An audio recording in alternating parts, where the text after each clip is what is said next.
नमस्कार। आज हम एक ऐसी आम लेकिन परेशानी वाली स्थिति पर बात कर रहे हैं जब पुलिस आपकी गाड़ी जब्त कर लेती है, मतलब सीज कर लेती है। जी, ये कई लोगों के साथ होता है या हो सकता है। हाँ, तो आज हमारे पास कुछ जानकारी है, एक तरह की गाइड है कि इस पूरी प्रक्रिया को कैसे समझें। और मोटर वाहन अधिनियम की धारा 207 से जुड़ा एक अहम अदालती मामला भी है। बिल्कुल। तो आज का मकसद है इसको आसान भाषा में समझना, गाड़ी जब्त होती क्यों है, छुड़ाने के क्या स्टेप्स हैं और कानून क्या कहता है इसके बारे में। चलिए इसे थोड़ा खोलकर समझते हैं। जरूर। तो सबसे पहला सवाल, आखिर पुलिस गाड़ी जब्त करती क्यों है? जानकारी कहती है कि मोटर वाहन अधिनियम 1988 की धारा 207 है इसके पीछे। जी हाँ, धारा 207 पुलिस को ये अधिकार देती है। जहाँ तक कारणों की बात है तो देखिए कई वजह हो सकती हैं। जैसे कोई बड़ा ट्रैफिक नियम तोड़ा हो या फिर ज़रूरी कागजात ना हो आपके पास, जरूरी कागजात मतलब? जैसे आरसी वगैरह। हाँ बिल्कुल, आरसी यानी रजिस्ट्रेशन सर्टिफिकेट, गाड़ी का बीमा, पीयूसी सर्टिफिकेट जो प्रदूषण वाला होता है, और हाँ ड्राइविंग लाइसेंस भी। इनमें से कुछ ना हो तो जब्ती हो सकती है। अच्छा। इसके अलावा मान लीजिए गाड़ी किसी क्रिमिनल एक्टिविटी में इस्तेमाल हुई हो या किसी एक्सीडेंट में शामिल हो, तब भी पुलिस जब्त कर सकती है। एक वकील का भी जिक्र है हमारे सूत्र में। वो कहती हैं कि अक्सर ये कागजात की कमी या लापरवाही से चलाने पर ही होता है। तो मतलब कागजात पूरे रखना बहुत जरूरी है। पर जी क्या हर कमी पर, जैसे मान लीजिए हेलमेट नहीं पहना, तो भी गाड़ी जब्त हो जाएगी? नहीं नहीं, ये अच्छा सवाल है। देखिए स्रोत बताते हैं कि हेलमेट न पहनने जैसी चीजों पर तो आमतौर पर सिर्फ चालान कटता है। अच्छा। लेकिन हाँ, अगर मुख्य दस्तावेज नहीं है, आरसी, बीमा, पीयूसी, डीएल, तो फिर धारा 207 लग सकती है और गाड़ी जब्त हो सकती है। ठीक है। सीज मेमो या चालान जरूर लें। उसमें लिखा होता है कि क्यों जब्त हुई है और कौन सी धारा लगी है। ये पहला कदम है। समझ गया। तो सीज मेमो मिल गया, कारण पता चल गया। हाँ अब छुड़ाने के लिए क्या करना होगा, क्या क्या कदम उठाने पड़ेंगे? हाँ, तो इसके कुछ तय स्टेप्स हैं।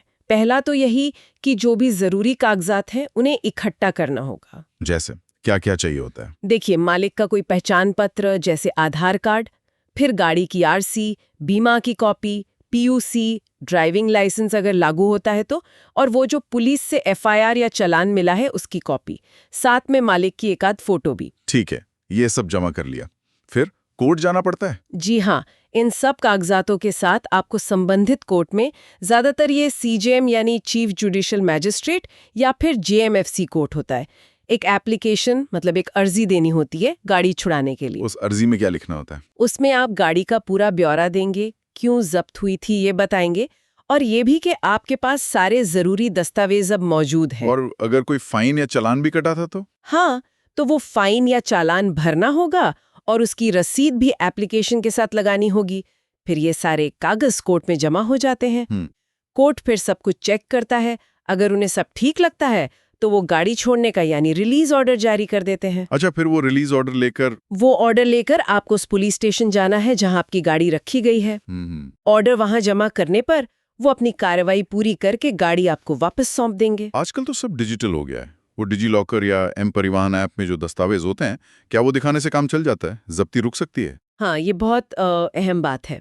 और अच्छी खबर ये है कि स्रोत बिल्कुल साफ कहते हैं, डिजी लॉकर या एम परिवहन ऐप में रखे डिजिटल दस्तावेज, चाहे आरसी हो, डीएल हो, बीमा हो, ये सब पूरी तरह कानूनी तौर पर मान्य है। अच्छा। तो अगर आपके पास ये डिजिटल रूप में मौजूद है और आप दिखा देते हैं, तो पुलिस सिर्फ इस बिना पर आपकी गाड़ी न तो चालान कर सकती है, न ही जब्त कर सकती है। ये तो बहुत काम की जानकारी है। अच्छा, स्रोत में ये भी लिखा है कि जुर्माने काफी बढ़ गए हैं, इसका क्या कारण बताया गया है? जी हाँ, नए मोटर वाहन एक्ट में जुर्माने काफी सख्त कर दिए गए हैं। इसका मकसद, जैसा कि इस स्रोत में बताया गया है, लोगों में ट्रैफिक नियमों को लेकर थोड़ी गंभीरता और शायद थोड़ा डर पैदा करना है। डर? हाँ, मतलब सोच ये है कि जब जुर्माना भारी होगा तो लोग कानून का पालन करने के लिए शायद ज्यादा प्रेरित होंगे, ज्यादा सावधानी बरतेंगे। समझ गया। अब थोड़ा कानूनी पहलू पर आते हैं। धारा 207 पर एक अहम केस का जिक्र है, राजवीर सिंह बनाम भारत संघ 1999 का मामला, राजस्थान हाई कोर्ट का। क्या था ये मामला? जी, ये राजवीर सिंह वाला मामला बहुत महत्वपूर्ण है।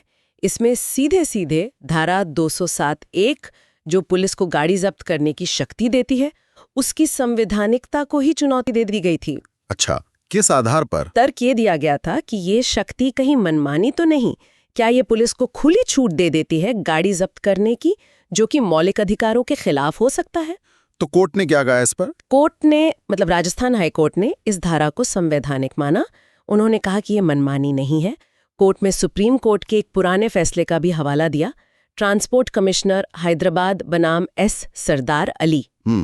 और कोर्ट ने इस बात पर जोर दिया कि जब्ती की शक्ति विश्वास करने के कारण या रीजन टू बिलीव पर आधारित है। Reason to believe? इसका क्या मतलब हुआ? इसका मतलब है कि पुलिस अफसर को सिर्फ शक के आधार पर नहीं, बल्कि ठोस वजह होनी चाहिए ये मानने की कि हाँ, कानून का उल्लंघन हुआ है।